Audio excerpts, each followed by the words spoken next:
Don't you just hate it when you accidentally turn yourself into a Pokémon? This is totally me when I accidentally turn myself into a Pokémon. Wait a second, how does that even work? Alright, I'm gonna have to look into the legitimacy of what's going on here. Viewer beware, you're in for a scare because this is Bill's failed experiment.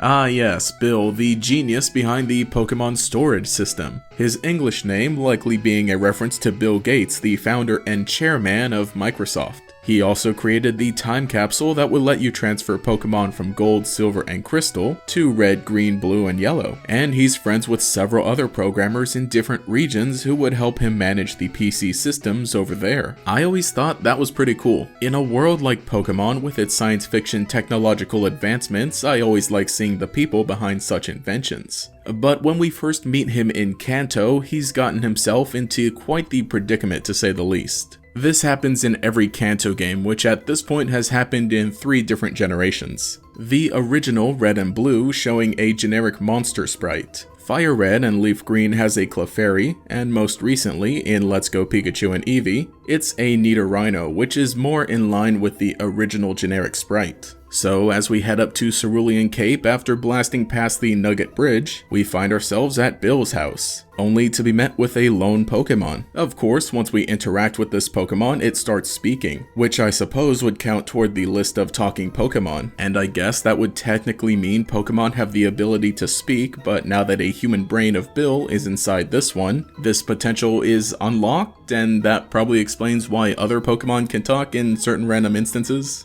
Kind of odd, and I guess. But it is a really weird occurrence. There have been offhanded mentions of people turning into Pokémon in various Pokédex entries, but this is some solid evidence for it happening at least once, and it even occurred in the very first Pokémon game. But what exactly is going on here? Well, I know in the anime he just gets himself stuck inside a suit, but there are a lot of differences between Bill in the anime and Bill in the games. Especially the elephant-sized Dragonite in the room from that episode that we'll have to talk about at a later date.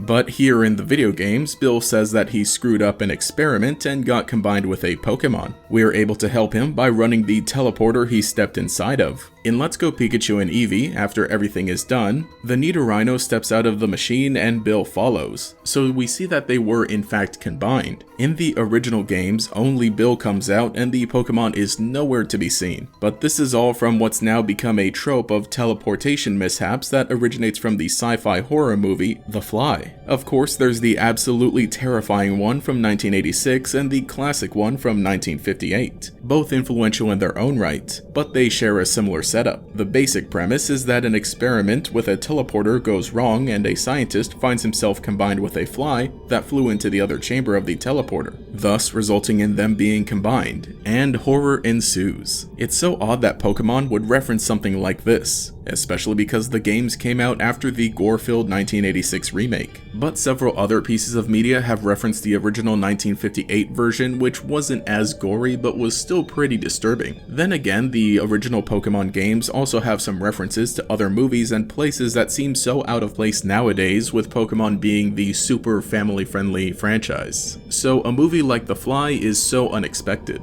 But I suppose it's something they wanted to throw in, considering Bill was working with extreme sci-fi technology. Since Bill had developed the PC system, he obviously knows about teleportation, since that's how Pokémon are transferred from one place to another. So he was probably testing it on himself when a Pokémon hopped into the other chamber, causing them to get combined together. Or he wanted to see if it's possible to trade a human with a Pokémon, and thus that caused the accident. It's funny because we do later see the teleportation technology in other places throughout the games, even in the originals, where warp panels teleport humans throughout different parts of a building, first appearing in Silph, and for some reason later in the hideouts of the evil teams. So why would Bill need to be running experiments on teleportation with humans involved when it's already in use by large companies and later organized crime? I'm sure there are larger conspiracies of Bill secretly working with evil teams or Silph itself being evil, but I haven't got much in the way of that. Others, like my pal Toby, have already tackled it and have done a better job than I could ever hope to. Unless the simpler answer is that Bill was the one who wasn't supposed to be in the teleporter, and instead ended up in one chamber by accident when his Pokémon was supposed to be the test subject.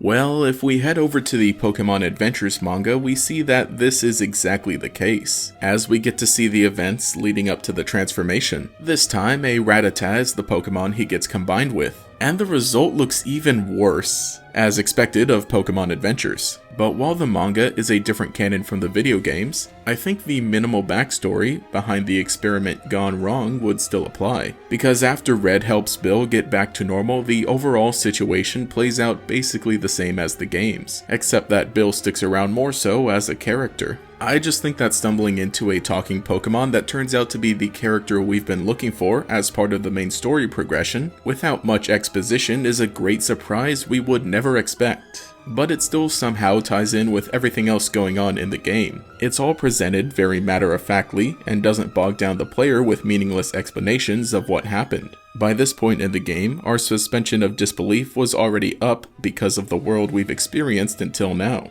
And I think the developers probably thought some people would get the reference, or at least understand what's going on here. So we don't need to know what exactly happened beforehand.